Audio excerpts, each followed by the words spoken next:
할렐루야. 오늘 전할 제목은 성령으로 탄생하신 예수 그리스도이십니다. 예수님은 이 세상에 탄생하실 때 다른 사람들과 다르게 태어나셨습니다.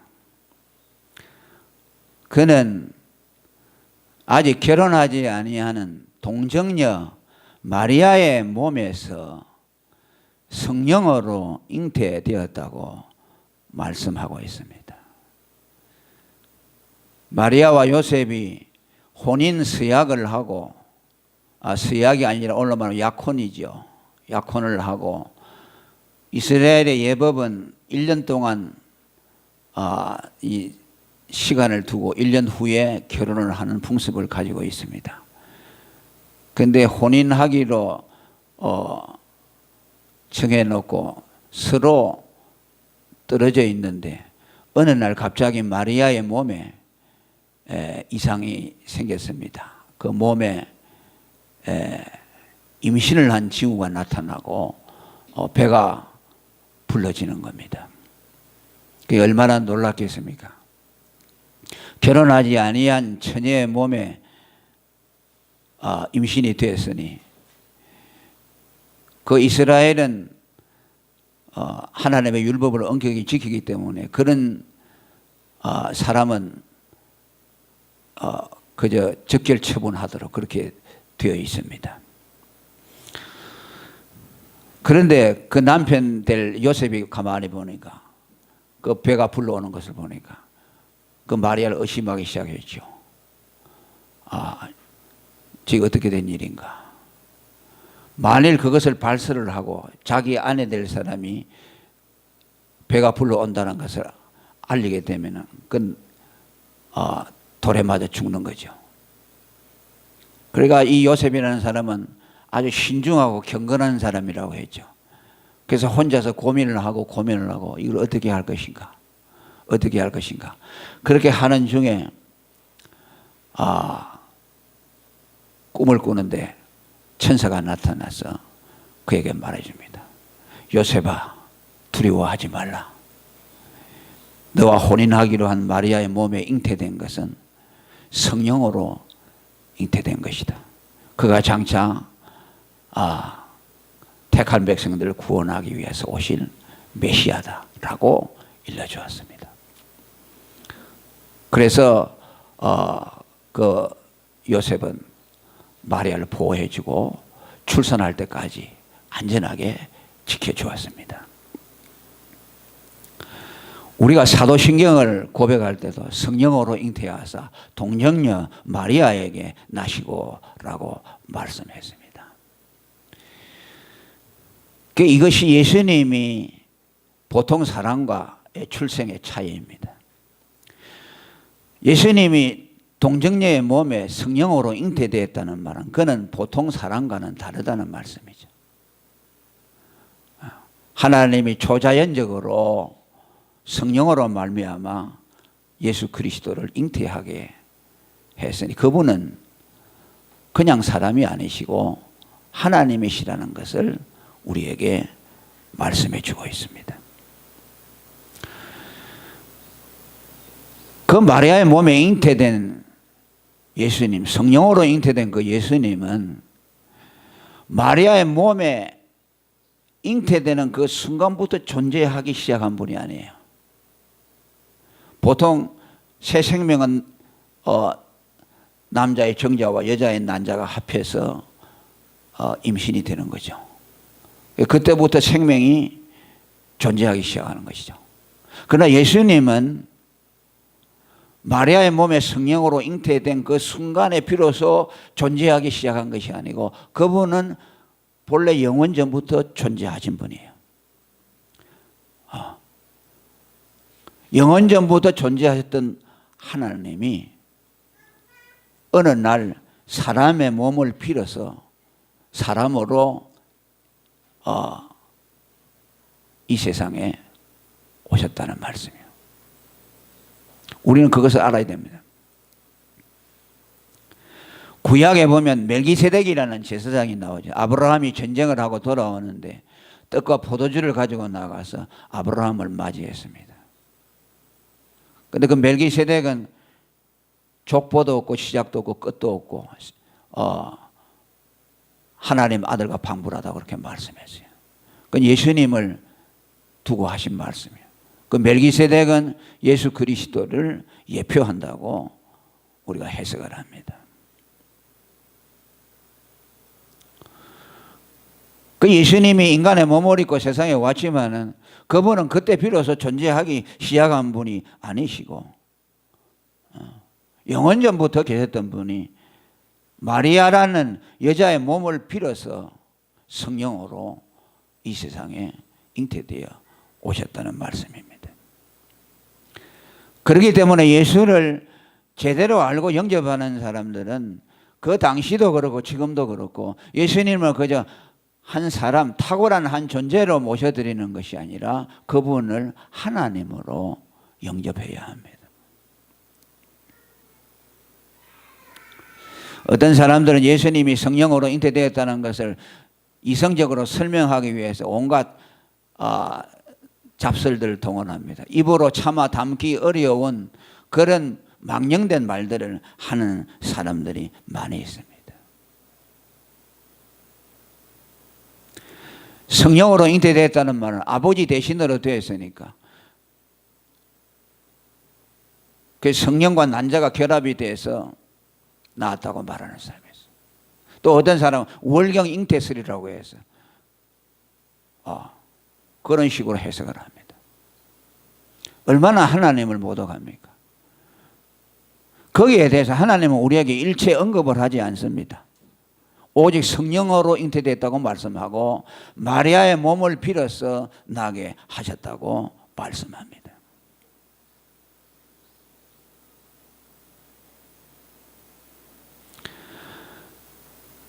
영원하신 하나님이 동정녀 마리아의 몸을 빌어서 성령으로 이 세상에 잉태되어 나셨다는 것, 그것이 성경이 말하는 것입니다. 그 이상 우리는 추론할 필요도 없습니다.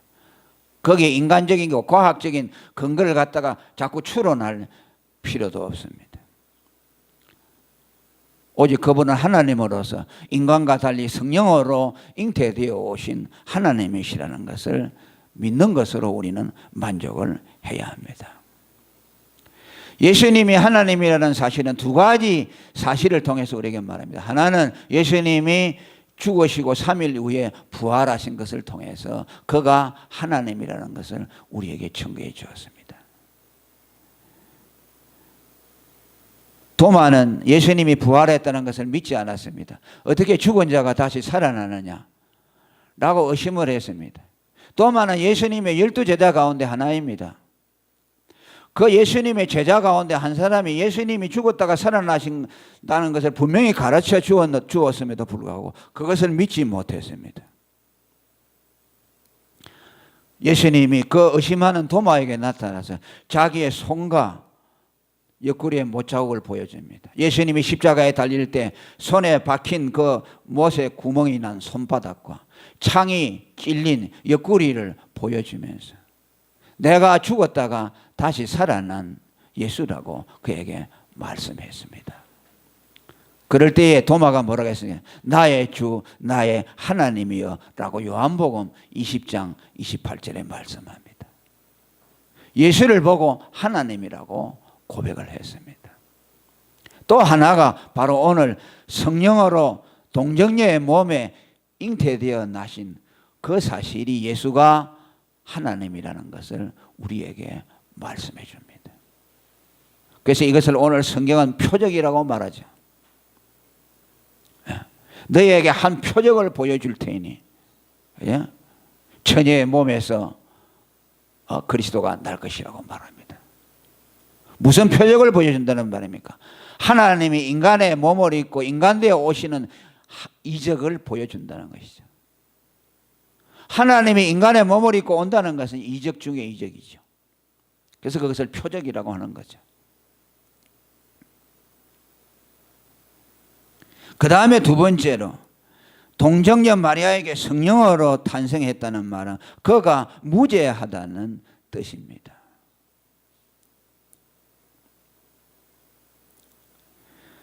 여러분, 유대인들은 족보를 말할 때에 여자를 족보에 올리지 않습니다. 분명히 자식을 낳는 것은 여자가 낳는데 여자가 낳았다고 하지 않고 남자가 낳았다고 말합니다. 마태복음 1장에도 보면 여러분, 예수님의 족보를 말할 때 아브라함은 이삭을 낳고 이삭은 야곱을 낳고 야곱은 유다와 그의 형제를 낳았다고 말합니다. 여자가 낳았다고 말하지 않아요. 남자가 낳았다고 말하죠. 그것은 이스라엘의 풍습이 남성 중심이죠. 자식은 북의 아버지에 의해서 대를 이어간다는 것이죠.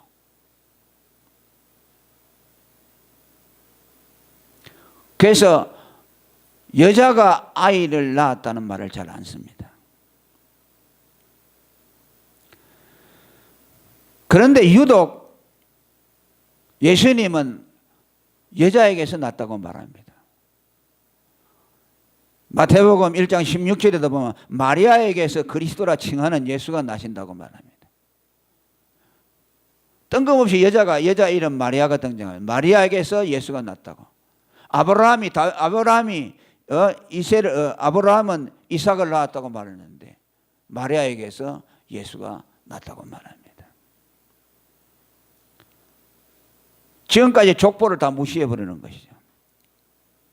갈라디아 4장 4절에도 때가 참에 하나님이 그 아들을 보내사 여자에게서 나게 하시고 라고 말씀했습니다. 이걸 우리가 그냥 이 이스라엘의 족보법을 모르면은 예수님이 여자에게서 났다는 건 그 당연한 것인데 뭐하러 기록했을까? 필요가 없죠. 당연하다면은. 북의 사회이기 때문에 족보는 남자가 이어가는데 여자에게서 예수가 났다는 것은 특별하다는 것이죠. 아담의 족보를 따라 나지 않았다는 말씀이에요. 아담으로부터 남자로 해서 계속 개성되어 오는 유전, 후손의 유전이 예수 그리스도에게는 적용이 되지 아니했다는 말씀입니다. 무슨 말입니까? 모든 인간은 아담이 원죄자이기 때문에 아담의 피를 타고난 모든 사람은 다 죄인으로 태어나게 되어 있습니다. 아버지의 피를 받아서 전부 죄인으로 원죄에 참여합니다. 그런데 예수가 만일 아담의 원죄의 후손으로서 태어났다면 예수 그리스도는 죄인이 되죠. 그러니까 그는 우리 죄를 대속할 수가 없고 죄인이기 때문에 그는 하나님일 수가 없죠. 그러니까 그 아담의 족보에서 떨어져 나와서 새로운 방식으로 탄생했습니다. 그것이 동정녀 마리아에게서 탄생하신 것입니다.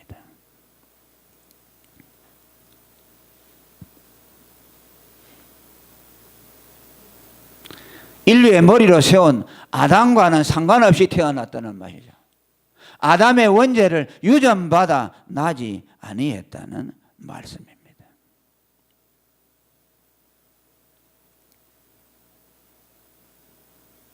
여자도 죄인이지만은 마리아도 죄인이지만은 마리아의 몸에서 태어난 예수 그리스도가 무죄할 수 있는 것은 하나님이 세우신 북의 유전의 원칙에서 제외된 자 마리아에게서 태어났다는 뜻이죠. 그런데 이것을 이제 천주교에서는 또 그들 나름대로 해석을 합니다. 뭐라고 합니까? 아담의 원죄를 비켜나기 위해서 마리아의 몸에서 태어났다고 했으니까 마리아는 죄가 없다 그렇게 말합니다. 그 죄가 없는 마리아의 몸에서라야 태어나야만 예수도 죄가 없다고 말하죠. 그럴듯하지요. 여러분, 여자가 죄인입니까 아닙니까? 죄인이죠. 마리아가 죄인이 아닐 수가 있습니까? 마리아도 아담의 후손으로 태어났죠. 그렇습니까? 안 그렇습니까? 그럼 남자만 죄를 받아나면은 남자에서 태어난 남자 아이들만 죄인이고 여자로 태어난 여성들은 죄인이 아닙니까? 그러지 않죠? 다 죄인이죠.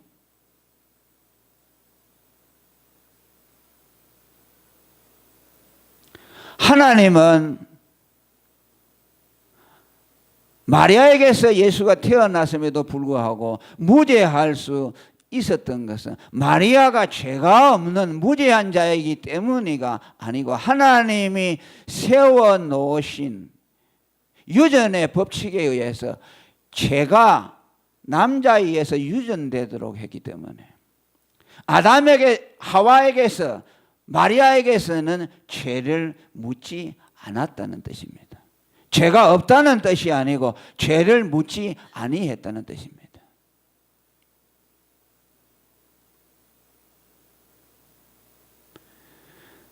여러분, 아담에게 뱀에게 미혹을 받아가지고 범죄한 자가 아담입니까? 하와입니까? 하와죠? 예. 아담이 뱀에게 미혹을 받아서 범죄한 것이 아닙니다. 하와가 뱀에게 미혹을 받아가지고 범죄했습니다. 아담은 어떻게 범죄했습니까? 범죄한 하와가 주는 선악과를 받아 먹고 아담은 타락했습니다. 제1 원인자가 아니에요. 그죠? 뱀으로부터 직접 열매를 유혹을 받아서 먹은 것이 아닙니다. 그런데 성경은 뭐라고 말합니까? 아담이 죄를 지었다고 말합니까? 하와가 죄를 지었다고 말합니까? 아담이 죄를 지었다고 말합니다. 아담 한 사람으로 말미암아 죄가 세상에 들어왔다고 말합니다.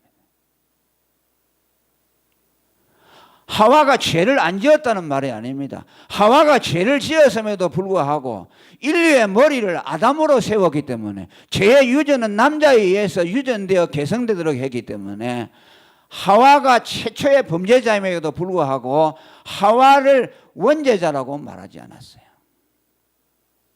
그것은 하나님이 세우신 계보의 법칙, 유전의 법칙에 의한 것이지 하와가 죄를 안 지었다는 말이 아니고 마리아가 죄인이 아니라는 말이 아니에요. 그 죄가 머리인 아담으로부터 개성되어 오는데 그 죄책을 남자에게 물었다는 뜻입니다. 디모데전서 2장 14절에 아담이 게임을 보지 아니하고 여자가 게임을 보아 죄에 빠졌다고 말합니다. 그러면서 로마서 5장 14절에는 다르게 말합니다. 아담으로부터 모세까지 아담의 범죄와 같은 죄를 짓지 아니한 자들 위에도 사망이 왕노릇하였나니 아담은 오실 자의 표상이라. 고린도전서 15장 22절에 아담 안에서 모든 사람이 죽었다고 말합니다. 하와 안에서 죽었다고 말하지 않았어요. 아담에게 원죄자의 지위를 주지 않았습니다. 그러니까 하나님이 동정녀 마리아에게서 예수 그리스도를 낳게 했음에도 불구하고 그 마리아의 죄가 유전되지 않도록 보호해 주셨을 뿐만 아니라 법적으로 하나님은 죄의 원인자로 여성을 두지 않았다는 것을 말씀해 주고 있어요.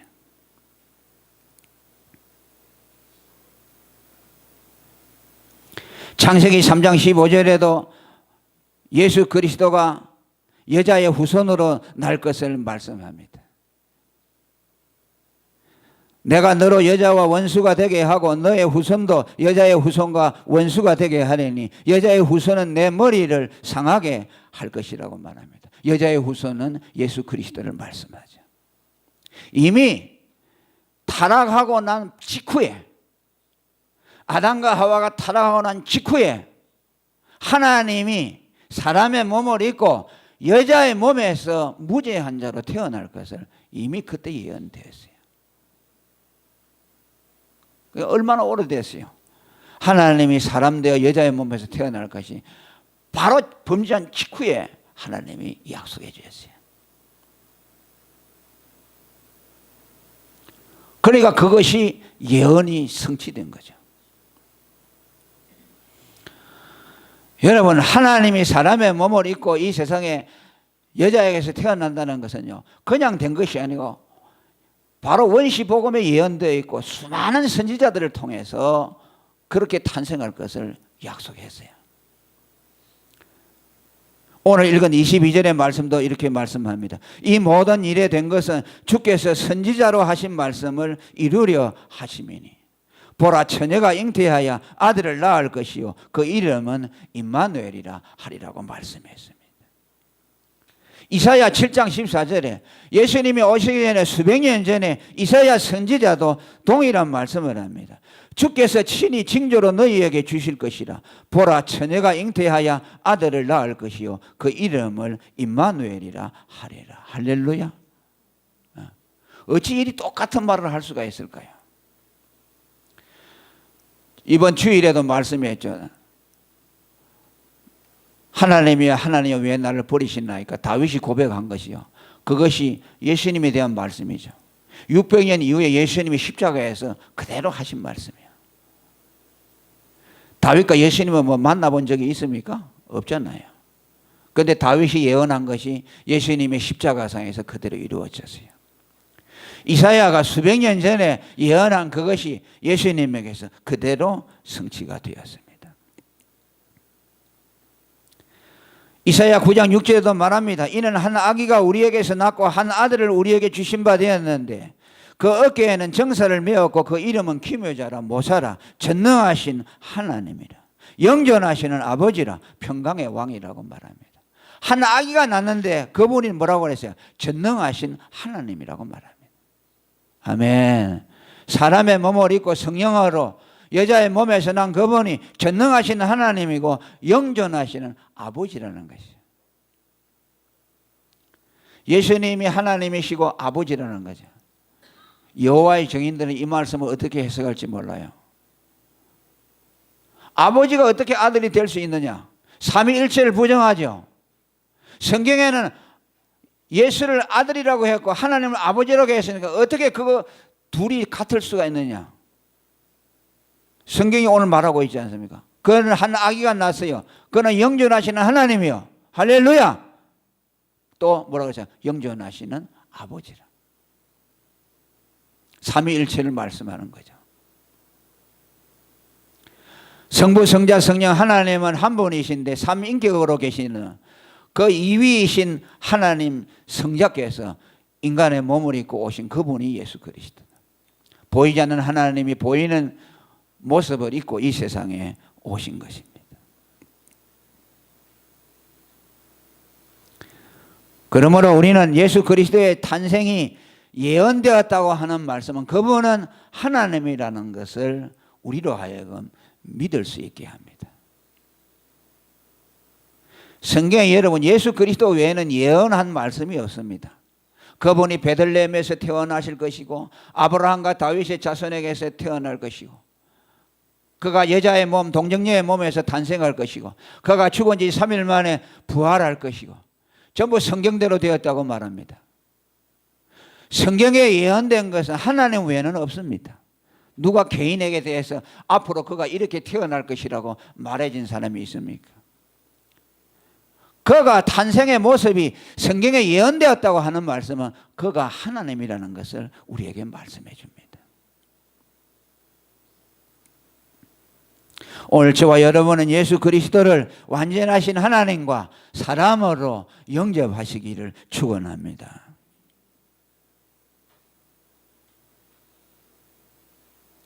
그 다음에 이 성령으로 나신 그리스도는 모든 사람의 구주가 아닙니다. 택한 백성들 소수만의 구주라는 것을 우리는 알아야 합니다. 만일 예수 그리스도가 모든 사람의 만인의 구주라고 한다면 모든 사람이 다 예수를 믿어야 할 것입니다. 그러나 예수를 믿는 사람은 소수이고 믿지 않는 사람들이 대부분입니다. 왜 그렇습니까?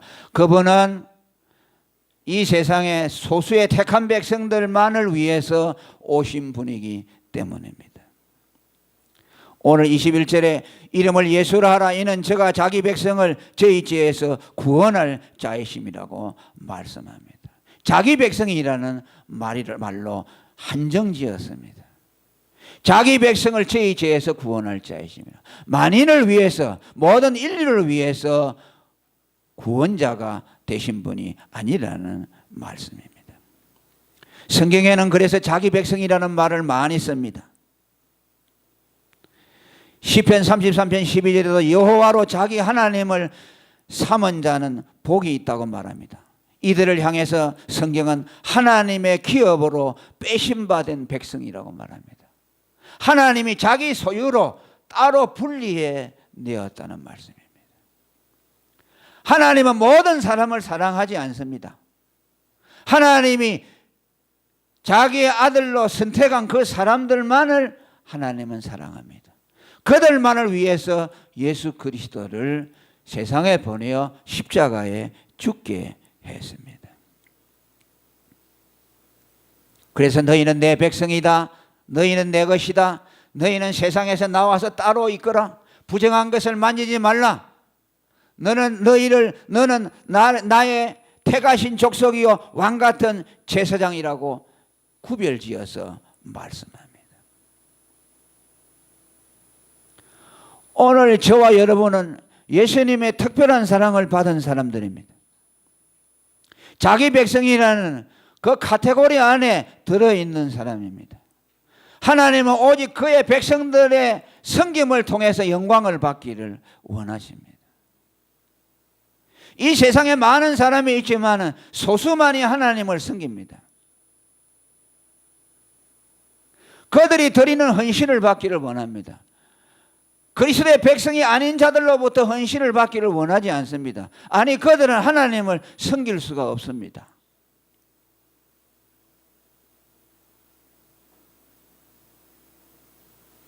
우리가 헌금을 하나님 앞에 드릴 때도 과부의 2렙돈을 갖다가 하나님이 기뻐하셨죠. 하나님이 돈을 좋아하시는 분이라면 많이 가져오라 그러죠. 세상의 재벌들 보고 일 가져와라 그랬죠. 하나님은 세상의 재벌들, 그의 백성이 아닌 불택자들이 가지고 오는 것을 하나님은 하나도 기뻐하지 않아요. 그들이 100억을 갖다가 바쳐도요, 하나님은요 그 가지고 가란 말. 왜? 부정한 것이죠. 대지 부정한 재물을 바치는 것 같아요. 그런데 하나님은요, 그의 백성이 보잘것없는 코 묻은 돈 100원, 1000원, 만원 자기의 정성을 담아 가지고 오는 그것을 가지고 받으시고 기뻐하세요. 그리고 그것을 가지고 하나님의 구원 사역을 씁니다.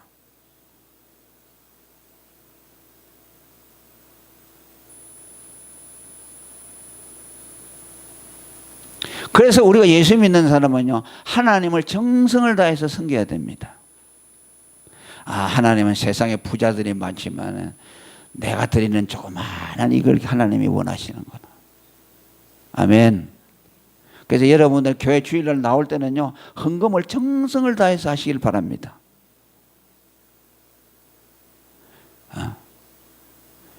과부의 2렙돈을 전 재산을 바쳤다 그랬죠. 오늘 말하면 1,000원, 2,000원 전 재산입니다. 그거 가지고 있으면 한 끼 양식을 먹을 수 있는데 그 마지막 양식을 밥을 안 먹고 굶고 하나님 앞에 드렸다는 거죠. 우리는 그런 마음으로 드려야 돼요. 하나님 앞에 헌금을 드릴 때도 정성을 다해서 내가 안 쓰고 써야 될 것 안 쓰고, 그냥 밥 한 끼 외식할 거 그거 줄여가지고 하나님 앞에 드리고, 그렇게 하나님이 드리는 것을 기뻐하셔. 그리고 그런 사람들 축복해 주죠. 다 쓰고 남고 그저 그 형편이 되면 그저 애따 하고 하나님께 드리고, 그죠? 그렇게 해서는 안 돼요.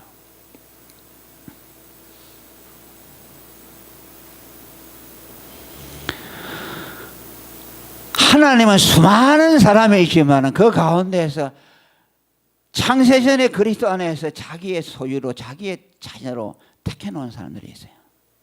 그건 하나님만이 아시겠죠. 오늘 저와 여러분이 그 속에 들어가기를 원합니다. 정말 하나님의 사랑을 받은 자. 그래서 그 사랑에 감격해서 자기 자신을 하나님 앞에 헌신하는 자. 그냥 종교 생활하는 거 아니고 정말 하나님의 사랑을 받아서, 구속의 사랑을 받아서 그 사랑에 감사해서, 이거 하나님이 세상에 잘난 사람들도 많고 돈 많은 사람들도 많은데 나같이 부족하고 연약한 것을 통해서 영광을 받으시기를 원하는 거라. 얼마나 감사한가. 나는 부족하고 연약하지만 내가 정성을 다해서 하나님을 섬기리라. 아멘. 고개 좀 들어보세요. 왜 이 설교하니까 전부 고개를 푹 숙이고 있어. 응?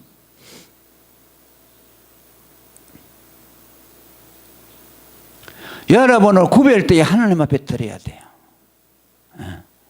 예수는 모든 사람을 위해서 죽은 것이 아니에요. 그러다 우연히 재수가 좋아가지고 내가 그거 하나 걸려들었다. 내가 어떻게 보니까 예수 믿게 됐네. 그게 아니요. 하나님은 영원전부터 사랑하기로 구별해 놓았다는 말씀이요. 아멘. 사랑하기로 정해놓은 사람이 있고 미워하기로 정해놓은 사람이 따로 있대요. 로마서에 그러지 않았어요.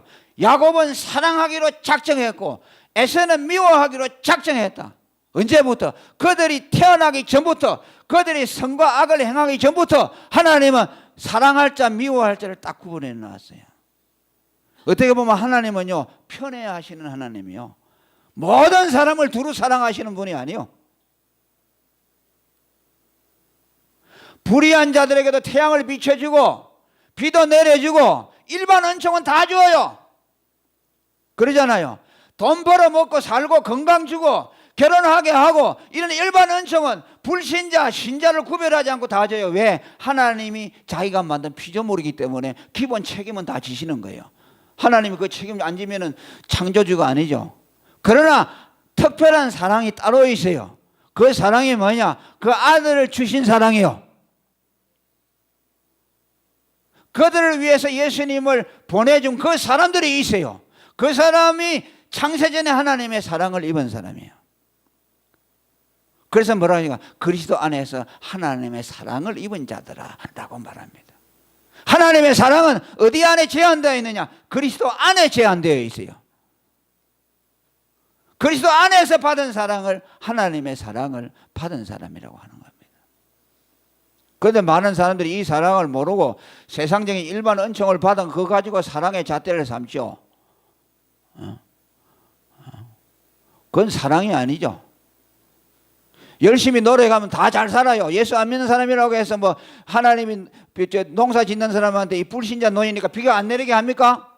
똑같아요. 불신자들도 농사 열심히 지으면은 농사가 잘 돼요. 예수 믿는 사람이라도 또 농사가 안 될 수가 있어요. 그거 가지고 하나님이 나를 사랑하네 안 하네, 그렇게 하는 것은 바보요. 하나님의 사랑이 뭔지를 모르는 사람이요. 하나님의 사랑은 그런 사랑이 아니요, 그리스도 안에만 있어요. 그 아들을 보내서 피 흘려 죽게 하신 그 사랑을 받은 사람이라야 하나님의 사랑을 받은 사람이요. 내가 그 사랑을 받았는가 생각해야 돼요. 내가 그 사랑 안에 있는가를 생각해야 돼요. 그 사랑에 감사해야 되고, 하나님 감사합니다. 뿌리가 어디서 나와냐? 거기서 나와야 돼. 그러니까 얼마나 감사해요. 많은 사람 가운데서 예수가 나를 위해서 죽으시게 했고, 그분이 나를 위해 죽었다고 생각하고, 나를 하나님이 사랑했다. 그러니까 나는 특별한 존재구나 라는 생각이 들어요, 안 들어요? 들죠. 그러면 열등감이 어디에 있어요?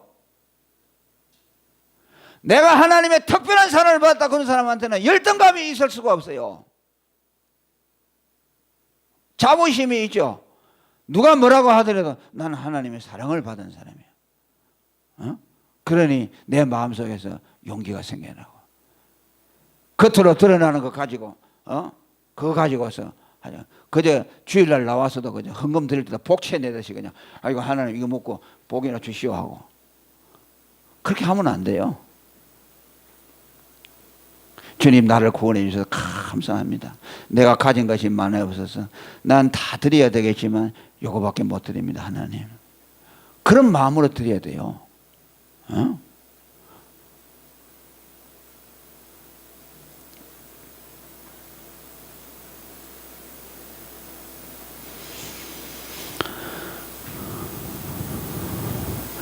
그러니까 예수 믿는 그 초전 피플이라고 하죠. 택한 사람이라는 거.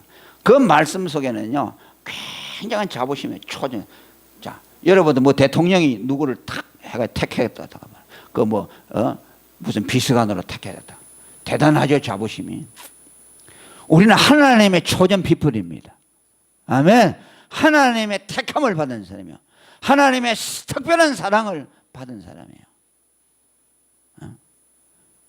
그것을 오늘 우리는 예수가 탄생하러 오신 이 성탄 절기에 그것을 깨달아야 돼요. 예수가 왜 왔느냐? 모든 사람을 위해서 그냥 뭐 세상에 그냥 술 먹고 마시고 성탄절이다 이게 아니라, 그분이 오신 것은 나를 위해 죽기 위해서 오셨다. 나를 죄에서 구원하기 위해서 죽으러 오신 분이구나. 내 주님이시구나. 내 구주이시구나. 그렇게 받아들여야 되죠. 어제도 어떤 분이 카톡을 보는데 내가 모르는 사람이야. 뭐 부동산 하는 사람인데 그 성탄절이라고 막 이게 동영상을 와서 보내, 동영상 들어보니까 막 캐럴이 울려 퍼지면서 술잔 들고 막 마시는 게 이게 나와요. 그래서 저 사람이 왜 이걸 나한테 보냈나? 다 그렇게 생각하죠. 성탄절이 뭐냐? 그냥 술 먹고 좋고 장사하는 사람들 대목 보는 날이고, 그러죠. 그 사람들은 모르죠. 성탄절의 의미를 모르니까 그렇게 저리는 거죠. 그저 공휴일 하나 더 생겼다 그렇게 생각하는 거죠. 그런데 예수 믿는 사람은 그게 아니냐? 나를 위해 죽으시러 오신 분 아니요. 자기 백성을 죄에서 구원하기 위해서 십자가에 죽기 위해서 오신 것이요. 그러니까 우리가 다르죠. 그것을 아는 사람은. 공휴일 하나 더 생겨서 좋다. 그게 아니죠.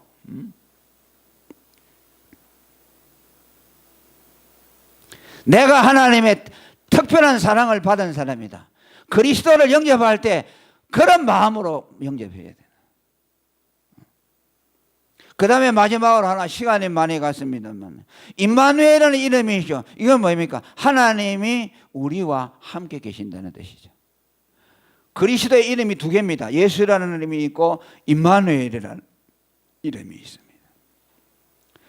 하나님이 함께 계신다. 예수가 우리에게 오심으로 하나님이 함께 하신다. 그 말은 무슨 말입니까?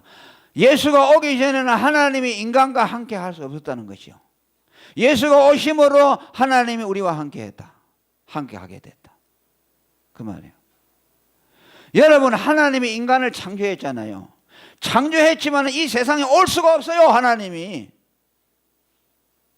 여러분들은 말로 그러죠. 하나님은 하늘에도 계시고 땅에도 계시고 뭐 어디든지 없는 곳이 없다 그러죠. 아니요. 하나님은 세상에 못 와요. 하늘에 계셔요. 그래서 예수님이 주기도문 할 때 하늘에 계신 우리 아버지가, 하나님이 어디에도 계시다는 말은 무슨 말인가 하니까 그분이 임재를 말하는 것이고 그분이 통치 영역이 안 미치는 곳이 없다는 것이요. 하늘에도 그분이 번개치고 내성치고 뭐 우주 만상이 돌아가가 하나님의 통치 영역 안에 다 있다 그 말이에요. 그러나 하나님은요, 죄인들의 세상에 올 수가 없어요. 왜? 그분은 거룩하신 분이에요. 거룩하시기 때문에 죄로 타락한 인간에게 올 수가 없어요. 그래서 구약 시대는 어디에 왔습니까? 오직 한 군데에 왔어요. 성전 한 군데만 왔어요.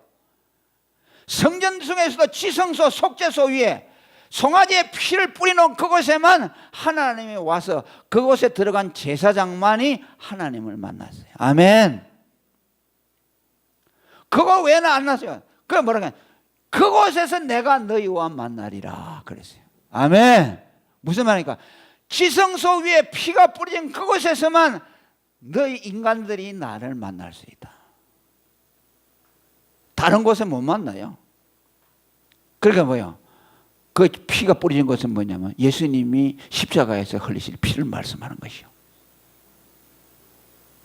예수의 피가 흘려진 그곳에 내가 너희들을 만날 것이다. 그래서 피가 흘려지는 성전 한 곳에만 하나님이 나타났어요. 그래서 하나님이 나타날 때는 구름이 확 끼어가지고 제사장이 지성소 들어가잖아요. 그럼 막 구름이 확 찼어요. 그러니까 하나님은 막 임재해서 나니까 그냥 그 제사장이 막 얼마나 놀랐겠어요. 그 하나님은 자기 혼자 만나는 것이요.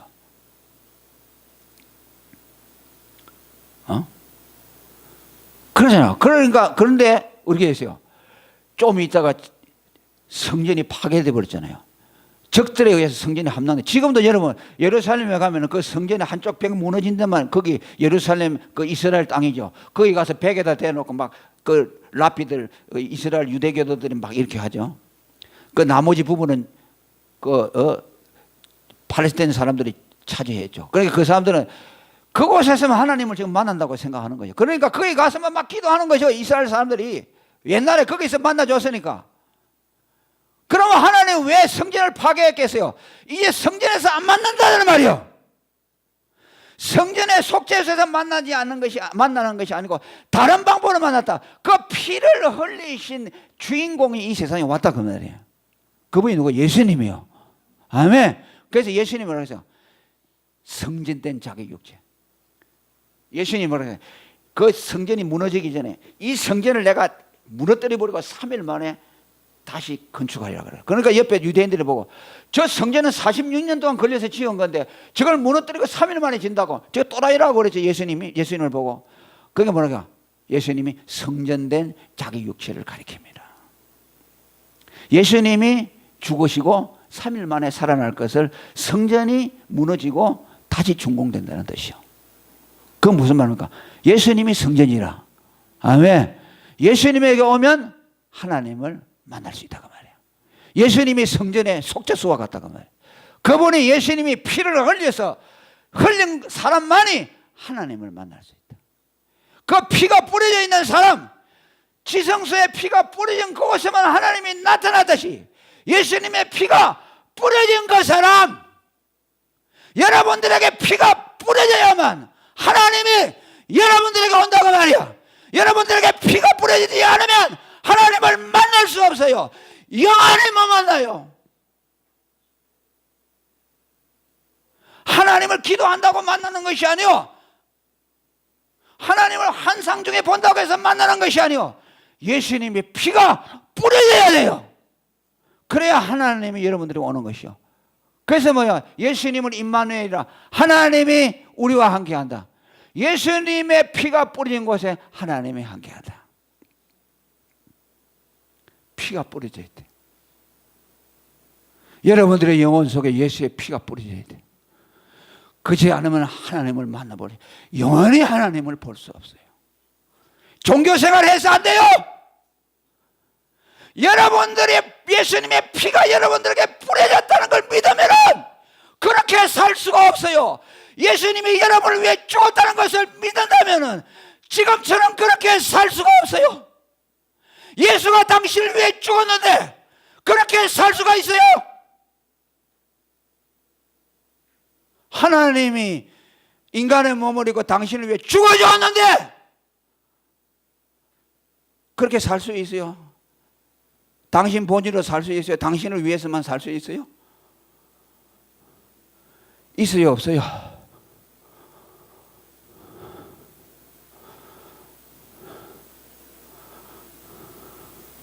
여러분이 누가 죽어가는데, 여러분이 물에 빠져 죽어가는데 여러분 건져내고 사람이 죽었다고 합시다. 그 사람 평생의恩이라고 하겠죠? 아마 그분에게 평생에 빚졌다고 아주 그 사람을 참 떠받들고 살 거예요, 평생. 그런데 예수는요, 하나님이요, 하나님이 사람 몸을 입고 여러분을 위해 죽었다고 말이에요. 여러분들 구하기 위해서 대신 죽으셨다고 말이에요. 그런데 마음속에 감사가 안 일어나요? 아, 저분이 나를 구해주었는데 아무 생각이 없어요? 주일날도 지키다가 말다가 교회 나오다가 말다가 그렇게 할 수 있겠어요? 주일날은 무슨 날이요? 예수님이 나를 구원하기 위해 죽었다가 살아나신 날이요. 그 날을 기념하는 날이 주일날이요. 그러면 뭐 그날이 좀 다른 날이 중요하다고 해서 그날 빼먹고 그냥 놀러 갈 때 놀러 가고 어디 갈 때 가고 그러고 와서 그 사람이 예수가 자기를 위해 죽었다고 믿는 사람이요?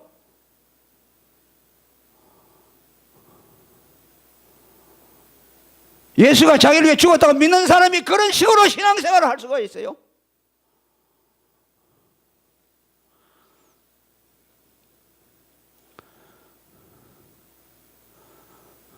예수는 하나님을 우리에게 오게 하신 거예요. 그래서 예수님은 뭐랄까? 화목제물이라고 그러죠. 요한복음 4장 10절에 사랑은 여기 있으니 하나님이 우리를 사랑하사 그의 아들을 화목제물로 보내요. 우리에겐 죄가, 왜 하나님이 뭐느냐? 죄가 있어서 우리에게 못 와요. 그러니까 예수님이 피를 뿌려서 우리에게 죄가 사함을 받는 것이요. 그죠? 죄가 용서받으면 그때 하나님이 우리에게 오는 것이요. 아멘. 개인에게 와요. 개인에게. 개개인에게 와요. 그래서 성령으로 그 사람에게 들어와 계시는 거예요. 예수의 피가 뿌려지면. 안 떠나요. 예수의 피가 뿌려지는 사람은. 예수의 피가 뿌려지는 사람은 영원히 그와 함께 해요. 뭐 예수님이 왔다가 버렸다가 또 들어왔다 그러지 않아요. 한 번 들어오신 분은, 들어오신 하나님은 안 나가요.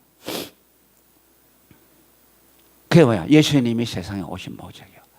제가 하나님과 우리 사이를 원수로 만들었는데 예수님이 피로서 우리 죄를 씻어 주셔서 우리가 깨끗하게 되었잖아요. 그러면 하나님이 우리에게 오시는 거예요. 이 세상에는 없어요. 하나님이. 이 세상에는 안 계세요. 피가 뿌려진 사람에게만 하나님이 와서 계세요. 그러니까 예수가 이 세상에 오신 성탄절을 우리가 맞이할 때는 그 예수님이 나를 하나님께로 인도하기 위해서 오신 분이구나. 요한복음 14장에 말하죠. 나는 부활이요 생명이요.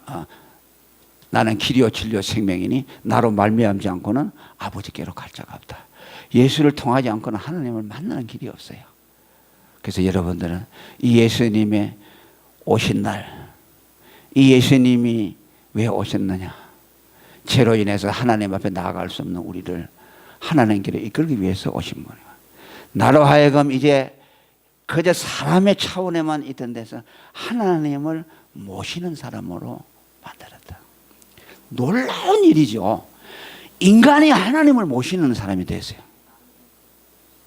여러분 신들린 사람들이 있죠. 점쟁이하고 무당들이 있죠. 그 사람들은요 귀신을 자기 안에 모시는 사람이에요. 그래가지고 막 알아맞히잖아요. 점쟁이들이. 우리는요 예수 믿는 사람은 뭐냐? 하나님의 신이 와서 있는 사람이요. 거룩한 신이 들린 사람이요. 점쟁이들은 귀신이 들리는 사람이고 우리는 누구냐? 하나님의 신이 들린 사람. 그 귀신 들린 사람들이 있죠. 그 귀신이 시키는 대로 안 하면요 막 괴로움을 줘요. 고통을 주고 병도 걸리고 그래요. 막 귀신 들려서 옛날에 우리 집에 아랫집에 점쟁이가 하나 살았는데요. 막 자기 머리를 찧어 뜯어요. 그래 왜 그러니까 귀신이 구달해요. 큰 구달해. 그럼 맨날 아픈 거요. 맨날 아프고 고통을 갖다 주고 막 머리를 찢어게 해요. 귀신이 있구나. 성경에도 나오잖아요. 자기 몸을 돌로 찍는 사람이죠. 그러니까 부모가 쇠사슬로 가지고 손을 묶어 놨는데 힘이 얼마나 센지 그걸 다 끊어버려. 왜? 귀신이 있으니까. 그러니까 그래가지고 산에 가서 무덤 사이에 잠을 잔다. 근데 예수가 딱 와보니까 예수 앞에 무릎을 꿇었습니다. 할렐루야. 하나님의 아들이야. 그래. 아무도 지어갈 수 없는 그 사람은 예수가 오니까 지어서고요. 그 예수님은 만왕의 왕이시요. 신중의 신이요. 그 신이 내가 예수의 피분을 받아 내 안에 들어와 있다고 말해요. 그러니까 우리가 보통 사람이 아니잖아요. 그럼 우리는 보통 사람답게 살면 안 돼요. 하나님의 신이 와 있잖아요. 우리는 거룩한 신이 들린 사람들이요. 여러분들에게 성령이 없으면 하나님의 사람이 아니라 그랬잖아. 성령이 와 있기 때문에 하나님의 사람인 것이요. 그래서 우리는 이제 세상의 가치관을 따라 살면 안 돼요. 세상 사람들이 가지고 있는 욕심대로 막 출세하고 성공하고 돈 벌어가지고 이 세상에서 어떻게 하지 살아보겠다. 이건 세상 사람들이 하는 생각이고 하나님이 우리에게 오셔서 주시는 생각은 그런 생각을 넣어주지 않아요. 그 생각을 뺏어가버리고 다른 생각을 넣어줘요. 이거 하나님만 사랑해야 되겠다. 하나님을 위해 섬겨야 되겠다. 내가 남은 생에 하나님을 어떻게 하면 기쁘게 할까. 이 생각을 하나님이 우리에게 주는 것이요. 그게 신 들린 사람이요. 하나님의 신이 들린 사람이요. 자기 뜻대로 살잖아요. 그러면 괴로워서 못 살아요. 그렇게 사는 것을 허락하지 않아요. 너는 내 백성이다. 거기서 나오라. 부정한 것을 만지지 마라. 네 욕심을 버리라. 너는 세상 사람처럼 그렇게 살면 안 된다. 너는 하나님을 위해 살아야 된다. 끊임없이 우리 안에서 성령으로 말씀해 주잖아요. 그런데 우리는 뭐요? 순종하는 사람이 있고 그걸 갖다가 자꾸 그러면 나중에요 마비가 돼버리죠. 여러분 성탄절을 맞이해서 예수님이 왜 오셨는가 다시 한번 생각하고 우리를 하나님께로 이끌어서 하나님의 사람으로 살아가도록 하시는 여기에 목적이 있다는 걸 아시고 여러분들 하나님을 기쁘시게 하는 생애가 되기를 축원합니다. 통성으로 기도하겠습니다. 하나님 아버지 감사합니다.